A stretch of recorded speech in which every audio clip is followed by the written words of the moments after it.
Hi everyone and welcome to a new episode of BizTalks. We are here with our MBA professor Olivier Naray. He teaches 4 courses at our MBA in Diplomacy and International Affairs. So we're going to cover a lot of different topics today, from business diplomacy to exciting career paths. So without further ado, Professor, please a brief introduction.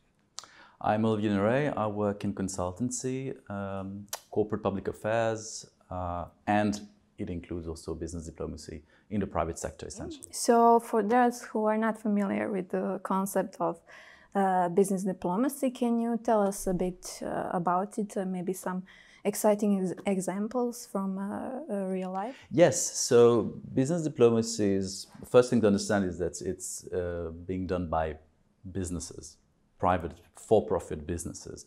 So the term diplomacy is a bit confusing, but it's a nice term we use because of the similarity of the skills that you have in real state diplomacy. But it's not diplomacy in the sense of you don't have the diplomatic status officially like real government diplomats do. Yeah, so the first distinction is very important there.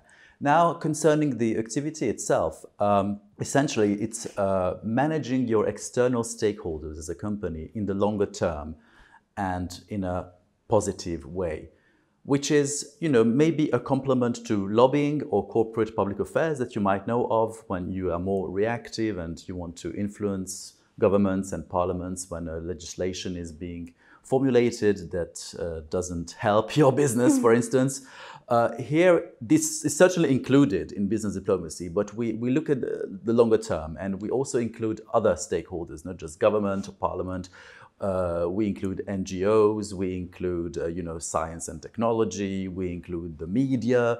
So it's really an all-round thing for the longer term of managing your external stakeholders, which can be market stakeholders or non-market stakeholders. We include both. And you asked me to give you an example. Well, you can have the example, let's say, in the mobility sector. I took Uber and Bolt every day, for instance, to come here. Let's say you're a startup company, you want to disrupt this market, but you want to use blockchain technology and crypto coins and currencies.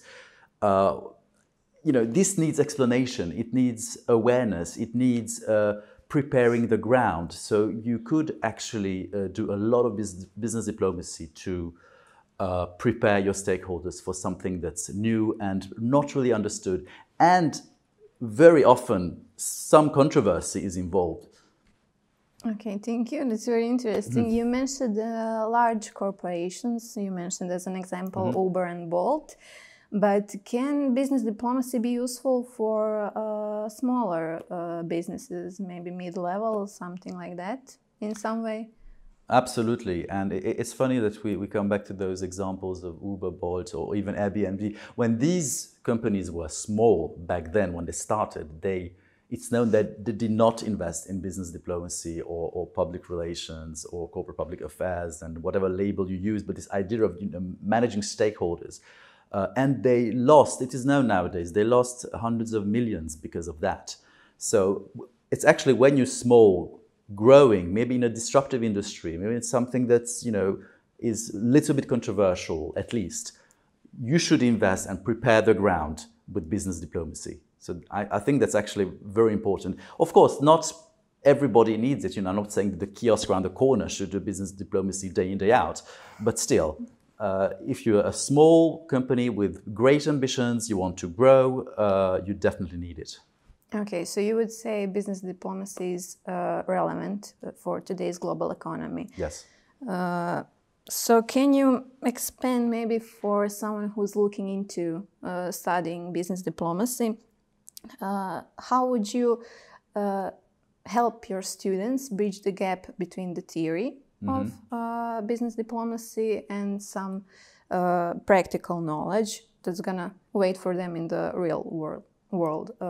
What maybe practical skills do you advise for them to use on a daily basis when studying or preparing for business in international business or business diplomacy? Yeah, so well, first of all, what I advise is that they go out, to the market and do internships and try to gain experience.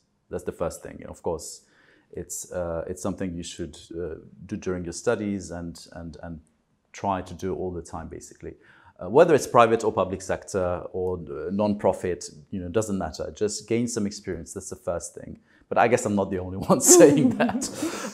Then what I encourage them to do, I think what we learned throughout in my business diplomacy course is to connect the dots, to come out of this silo thinking of the traditional management functions, which is all very nice. But, you have accounting, you have finance, you have marketing, logistics, sales, you name it. I mean, you have to come out of this silo thinking, and I encourage them to connect the dots, that all these traditional management functions, they're very important and they're here to stay, but there is a crossover, there is a dimension concerning outside stakeholders, which are non-market stakeholders sometimes.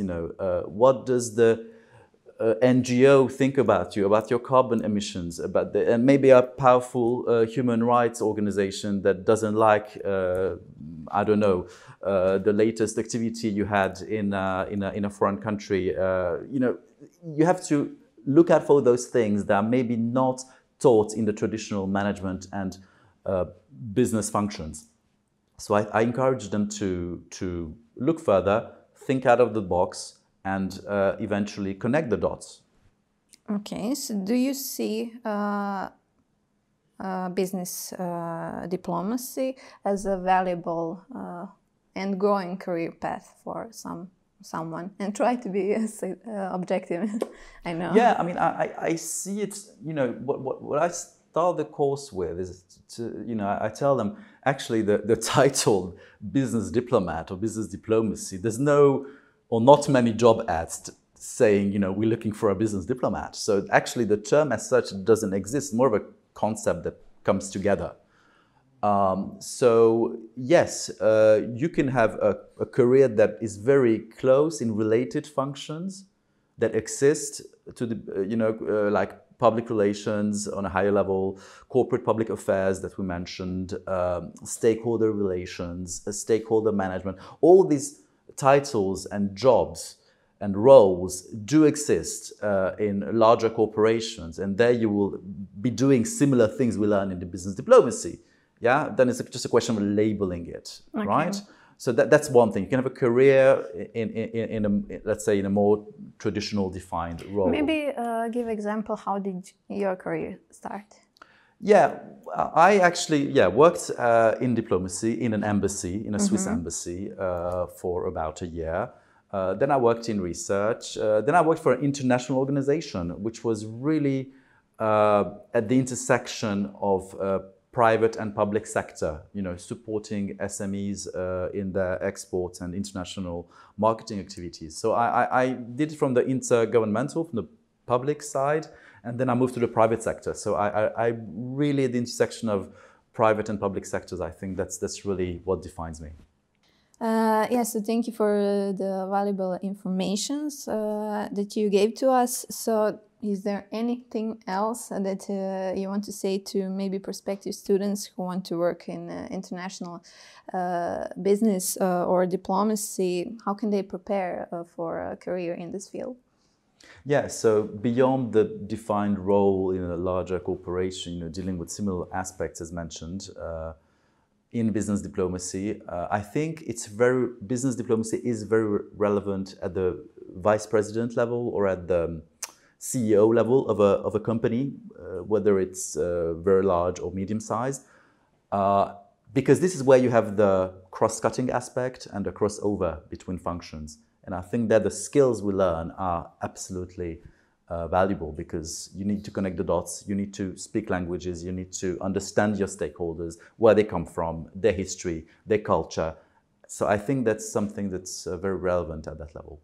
Okay, thank you very much for this pleasant conversation.